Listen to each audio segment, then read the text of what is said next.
Hello, everybody. I've never done anything like this before. I've never been to any event like this besides yesterday's event. My wife's been in detention for going on like 114 days now. We're being railroaded by a Trump-appointed federal judge in habeas court, and I want to kind of just shed light and inform all you guys really of what's really happening with federal judges and with the system and ICE. They're categorizing people as arriving aliens, which is subjecting them to mandatory detention. The immigration judges do not have any jurisdiction. They can't grant them bonds. They have to literally refer to federal habeas corpus in order to just, try to have a fighting chance to get out of detention. And a lot of these judges, like our judge, is a newly, Trump-appointed judge, and he is literally railroading us. He's being criticized by his colleagues, superior judges, for his minority rule and stance on a case involving people that are detained inside the United States versus at the border.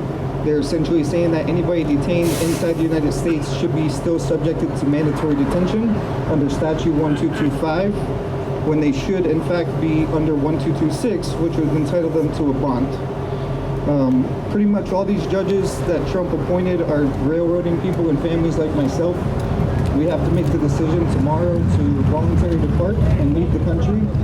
So as a U.S. citizen, I'm essentially being forced to leave my own country to keep my family together.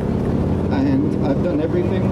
I've become so versed in immigration law in the last 7 months that I could probably be an attorney. We're at a dead end, and we are pretty much like being forced with no other options but to leave the country to avoid a 10-year bar on reentry.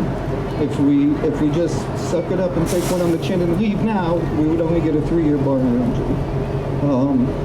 There are so many people like across the street and in many other facilities that don't have somebody like me or Ari fighting for my wife or her dad in detention, and it is super important that everybody here understands what's really going on.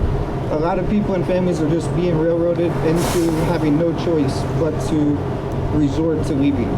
And, it's really messed up what this administration and Trump is doing. And I wanted to thank everybody here, everybody that was at the event yesterday. I've never done anything like this. It's enlightening to see that there are people fighting. And, I don't know. I'm sorry, I'm getting a little emotional, but it's good. I just want to shed light on really people are being detained in real bad conditions. My wife has sent me plenty of videos of rotten food, people being put in solitary confinement for months on end because they make a simple complaint.